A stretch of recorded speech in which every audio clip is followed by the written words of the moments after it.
Claire et je suis la maman de Pauline Rouillère. Moi, c'est Elise Rouillère, je suis la grande sœur de Pauline. Quelles sont les craintes que vous associez en fait avec les crises de Pauline? Alors plutôt avant la crise, les yeux qui clignotent, enfin, elle est souvent changeante et puis post-crise, après, c'est plutôt les comportements inadaptés puisque pour elle c'est des absences en fait. Elle a peur qu'elle tombe, de la chute parce qu'après il y a un déséquilibre au niveau de sa marche. Qu'elle puisse se faire mal tout simplement. La descente dans les escaliers aussi c'est problématique, surtout le matin. Quand je la vois faire des absences, en fait j'ai pas l'impression qu'elle fait tout de suite une absence, j'ai l'impression qu'elle est fatiguée, elle est en colère et après elle s'en prend un peu à moi, elle me pince, elle m'insulte et tout, donc ça fait mal au cœur, même si je l'aime beaucoup, mais par exemple des fois quand le matin je l'aide à s'habiller parce qu'elle tremble beaucoup. Elle me fait mal au cœur parce que quand elle est comme ça fait pas plaisir. Quand elle descend des escaliers, je l'aide à prendre la rampe des escaliers parce que notre rampe, elle est mal faite. Je l'aide à descendre les escaliers. On l'aide à couper les choses quand elle mange et tout parce qu'elle tremble. Une fois quand on la sert à boire, elle tremble beaucoup, donc on l'aide à boire ou voilà, des trucs comme ça. Qu'elle tombe, qu'elle se fasse mal ou qu'elle aille à l'hôpital ou que ça recommence quand elle avait son cancer ou des trucs comme ça. C'est plutôt des absences, donc des ruptures de contact en fait, que ce soit à table, quand elle est debout, ou ça peut être à tout moment puisque elle est pharmacorésistante, donc c'est des multiples absences pendant la journée et pendant la nuit aussi, du coup avec des réveils nocturnes assez fréquents. Qu'elle vient nous solliciter plutôt, surtout elle a une énurésie, donc du coup pendant l'absence elle peut aussi le besoin d'être changée plusieurs fois avec elle met des couches et tout ça, donc c'est assez prenant parfois en fait la nuit et difficile aussi de jour de la voir ainsi en fait. Disons que j'ai toujours peur que ma petite sœur elle ait des problèmes avec ses crises d'épilepsie parce qu'on est toujours présent pour elle quand elle a ses crises d'épilepsie. C'est compliqué parce que moi je me dis qu'un jour j'espère qu'elle aura le permis, mais on me dit que c'est pas possible ou qu'elle aura un copain. Toujours la crainte peur qu'elle n'aura pas d'enfants ou de copains. Quand la crise arrive, comment vous réagissez? Comment vous faites? Qu'est-ce que vous faites? Je la laisse passer en fait. Je rentre pas trop en conflit après parce que ça peut être frontal, donc du coup c'est un peu compliqué. Je laisse plutôt passer la crise plutôt, et son frère et sa sœur sont plutôt très réactifs. En moment, tu vois, elle refait une crise, elle est pas bien, voilà. Ils sont hyper vigilants vis-à-vis d'elle, quoi. Mais moi, je laisse passer parce que je me dis que de toute façon, elle va arriver et puis qu'il faut la laisser passer, et puis que c'est ainsi et peut-être toute sa vie. Donc, on a fait un travail familial depuis longtemps par rapport à ça, de toute façon. C'est lié à une tumeur cérébrale et c'est la chimiothérapie qui a abîmé au niveau cérébral. C'est les séquelles de la chimiothérapie, en fait, parce qu'elle a eu 1 an de chimiothérapie en 2012 quand elle avait 22 mois en fait. À côté d'elle, mais du coup, on laisse passer la crise puisqu'il n'y a pas de chute pour elle, c'est plutôt après les déséquilibres et tout, quoi, voilà. Avec mon frère, on est très réactifs parce que quand elle fait une absence, elle est assez... en fait, je mange à côté d'elle, donc quand ça arrive, elle se baisse, elle est fatiguée, elle tremble, elle a les yeux qui clignotent, donc... On réagit avec mon frère, mais sinon, après, on la laisse faire. Et après, quand la crise est terminée, ça part en vrille. Elle est assez énervée, elle insulte, elle tape, voilà. Oui, elle a un comportement inadapté, pas du tout approprié, en fait, de ce qu'on la connaît en temps normal, en fait. Oui. Quels sont, pour vous, les risques principaux d'une crise ? La chute, les blessures, les pertes d'équilibre, qu'elle se fasse mal tout simplement, qu'elle tombe dans les escaliers. Parfois la sensation que ce sera toujours ainsi et mal au cœur de la voir ainsi, quoi, en fait. La perte d'équilibre, quand je la vois comme ça fait mal au cœur parce que c'est ma sœur et ça fait pas plaisir. Qu'elle tombe, qu'elle se fasse mal, que je me dis que ce sera toute sa vie, qu'elle n'arrivera pas à lire, qu'elle n'arrivera pas à compter, qu'elle n'arrivera pas à conduire. alors que normalement c'est un truc voilà, qui se fait tout seul. Et ça fait mal au cœur parce que je me dis que plus tard elle aura besoin d'une aide et moi j'aimerais bien l'aider, même si c'est pas mon rôle. Oui, parce que moi je ne veux pas, et ça on est d'accord avec mon compagnon, que son frère et sa sœur soient aidants d'elle plus tard en fait, parce que chacun a le droit à sa vie, au même titre que Pauline, que peut-être elle vivra dans un appartement adapté, dans une structure adaptée. Maintenant, enfin elle a 14 ans, elle a l'IME à Flavigny, voilà. Je les remercie parce que c'est une belle équipe, au même titre que le COSSE où elle était avant, voilà. Quand elle fait une crise, j'ai peur qu'elle finisse par mourir parce que des fois j'ai des grosses peurs quand elle fait ça. Comme il n'y a pas longtemps, mes deux papis sont décédés, alors j'ai du mal quand même. Toujours la peur de la mort parce que ma petite sœur, j'ai toujours peur, mais... Comment est-ce que l'épilepsie influence ou a influencé vos relations ? Moi, j'ai dû m'arrêter déjà par rapport à son cancer pendant une longue période. Et puis, après, de nouveau, par rapport à l'épilepsie qui s'est installée petit à petit, en fait. C'était pas au départ, après, post-chimiothérapie, en fait. Voilà. Et du coup, ça a été difficile pour moi de m'arrêter, surtout que je suis soignante à l'hôpital, du coup, au CHRU. Et de m'arrêter et d'être présente, en fait, c'est un bien et un mal. Et surtout quand on est soignant, en fait, c'est difficile de se mettre du côté du parent, en fait. J'ai eu beaucoup de mal pendant les soins. D'ailleurs, c'est mon mari qui gère les traitements. Moi, je peux pas. En fait, ça, je fais autre chose, les dossiers, MDPH, toute la panoplie de l'aidant en général. Et moi, je peux pas faire ça, en fait. C'est trop compliqué. Même pour la chimio, c'était pareil. J'étais de l'autre côté. Je ne pouvais pas, en fait. Voilà. Et la réduction de travail aussi par rapport socialement, c'est difficile parce que du coup on est un peu coupé du monde, malgré que mes collègues ont toujours été là pour moi. Pour moi mon travail est hyper important en fait, socialement parlant. Et j'arrive à scinder quand je sors du travail et mon rôle de maman en fait pour Pauline en fait.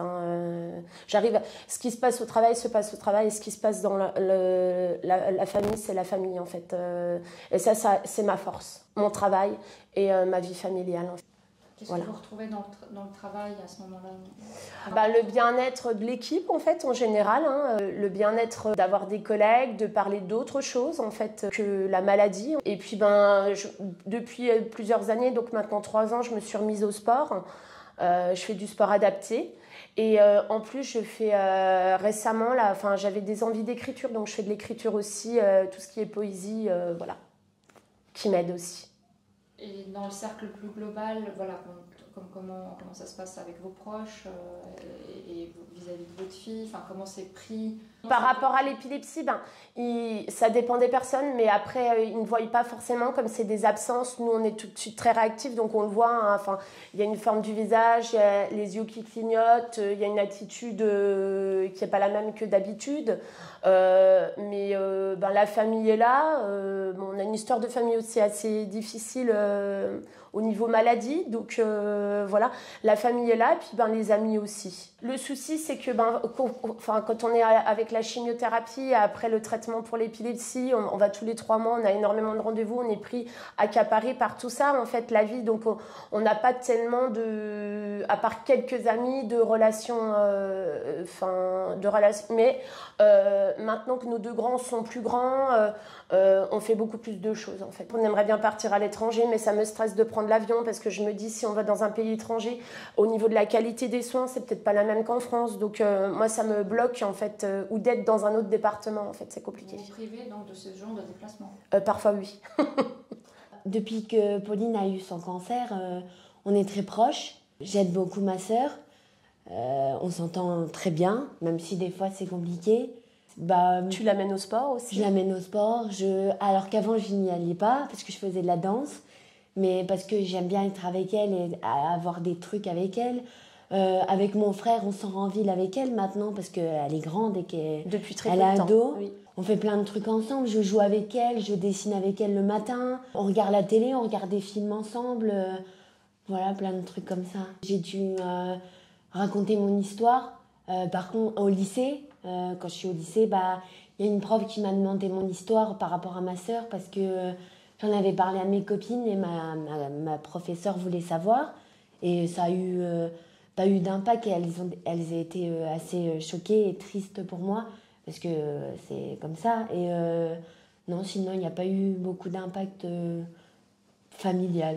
Quand ma sœur a eu son cancer, j'étais très petite et ça m'a fait très mal. Parce que mes parents étaient là, mais pas souvent, parce qu'ils ont dû aller à la chimio pour ma petite sœur. Ils ont beaucoup de rendez-vous pour ma petite sœur. Et des fois, j'aimerais bien faire des choses avec mes parents qu'on ne peut pas faire d'habitude. Comme ma maman disait, partir à l'étranger. Voilà. Moi, j'ai un projet, c'est de partir au Canada plus tard. Bon, j'aimerais bien amener ma sœur, mais comme elle a l'épilepsie, c'est compliqué. Mais des fois, je peux partir en ville toute seule. J'ai un copain, voilà, des trucs comme ça. Une vie affective. Oui. Voilà, tout ne tourne pas autour de votre sœur. Non, pas du tout. Non, je ne veux pas. Enfin, on ne veut pas. Moi et son papa, elle a aussi sa vie à avoir, ses copines, voilà. Bah, disons que j'en parle beaucoup à mes potes. J'ai un pote qui a des maladies, qui est autiste et tout ça. Donc moi, par rapport au handicap, c'est pas compliqué. Lui, il me comprend quand je parle de Pauline ou mon autre pote. À l'école, j'en ai parlé quand j'étais au lycée. Le collège, j'étais au collège quand c'est arrivé, du coup. Voilà, et sinon, j'en ai parlé à mes potes, mais ils m'ont dit que c'était... Comment dire, ils ont dit que c'était compliqué et tout ça. Voilà. Au lycée, beaucoup de mon aide de vie en classe. Qui était très gentil et tout, qui comprend bien les choses. Bah en fait, depuis que ma petite sœur a eu son cancer, moi le handicap, maintenant j'ai les gens qui sont en handicap, je suis plus proche d'eux que quand j'étais avant, quand elle a son cancer en fait. Je comprends mieux ceux qui ont des fauteuils roulants, qui ont des grosses maladies. Vraiment du tout, j'arrivais pas. Et là maintenant, depuis que ma petite sœur a eu son cancer, bah, je suis plus proche des gens comme ça. Comme j'ai vu qu'avec Pauline qui a maintenant un handicap à cause de son épilepsie, bah moi je me dis, tout le monde n'a pas la même chose, mais il ne faut pas faire de différence entre les gens qui sont valides ou les gens qui sont en fauteuil roulant, tout ça. C'est des gens comme les autres en fait. Quel est l'impact de l'épilepsie sur votre autonomie? Est-ce que voilà, vous avez eu le sentiment d'avoir une autonomie restreinte? Bah, oui, forcément, puisque une autonomie restreinte, enfin si on peut parler au niveau professionnel du coup, hein, comme je le disais tout à l'heure, avec la réduction du temps de travail, l'arrêt total, après je suis passée à 50%, maintenant je suis à 80%, je travaille de nuit hein, exclusivement, aussi par rapport à la cellule familiale aussi beaucoup. Et du coup, malgré que j'aime beaucoup la nuit, hein, parce que le contact patient est complètement différent. Et du coup, par rapport à l'autonomie aussi, avant, maintenant, moins maintenant, mais plus pour se faire des choses, enfin faire des choses pour soi, en fait, se récréer, en fait, hein, voilà. Trouver du plaisir dans autre chose que dans le combat. Je suis grande maintenant, donc non, mais quand j'étais petite, un peu. Parce que je pouvais pas faire beaucoup de choses, mais sinon, non, ça va. Limite peut-être trop autonome, non? Pas grandi un peu vite aussi? Si, un peu grandi parce qu'on a appris la maladie de ma sœur assez petite, donc voilà, et c'était un peu compliqué, mais sinon, non, ça va. On a eu aussi par exemple, la nourrice des deux petites était hyper présente, je me souviens. Il y a des choses qui reviennent là maintenant. Enfin, on a eu aussi l'école qui était hyper présente pour les deux plus grands. Voilà. Oui. Donc là, elle est stabilisée, c'est ça aussi? Au niveau du cancer, oui, elle est totalement guérie.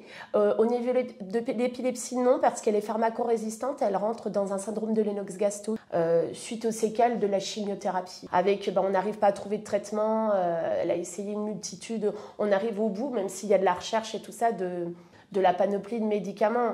Et ça m'est difficile de savoir. Enfin, c'est comme si on gavait une noix, en fait. Enfin, c'est l'image que ça me renvoie, en fait, tellement elle a eu de médicaments, en fait, je me dis pour rien, et les médecins font du mieux qu'ils peuvent, hein, je leur en veux pas du tout, mais pour moi, c'est très difficile, en fait, qu'on ne trouve pas de traitement, et qu'on n'en trouvera jamais, ou peut-être pas, on ne sait pas, parce que c'est pas opérable, parce que la chimiothérapie a abîmé trop au niveau cérébral. Bah, disons que je suis toujours proche de ma sœur, même quand je suis en appartement, je l'appelle tout le temps pour avoir des nouvelles. Que c'est compliqué son épilepsie parce que comme disait ma sœur, Nous, on repart tout de suite quand on fait une absence. Aussi, dimanche, on était en ville avec ma petite sœur. Et elle a fait chaud, elle a fait une absence parce que elle n'avait pas vu de marche, elle a failli tomber. Et des fois, elle fait des absences qu'on se promène avec elle, tout ça. Oui, bah, je suis toujours projet du coup. Depuis qu'elle a plus son cancer, mais quand elle sent que ça pas du tout. Bah, j'ai toujours la peur qu'elle me dise elle va mourir ou qu'elle va décéder, c'est pour ça. Un petit message aux spectateurs qui vont revoir. Bah oui, je voudrais dire que je suis venue ici parce que c'est hyper important dans ma démarche de bien-être et d'être mieux dans ma vie, en fait, tout, comme j'ai dit tout à l'heure, par rapport à l'écriture.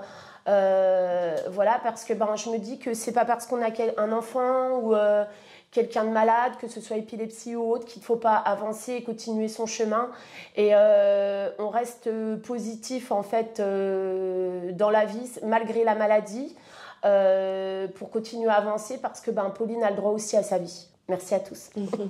Moi, je voudrais dire, c'est pas parce qu'on a une sœur ou un frère malade qu'on peut pas vivre, avoir une adolescence normale ou voilà. Et pour les gens qui nous écoutent, c'est pas parce qu'on a un enfant malade qu'on peut pas réussir dans notre vie.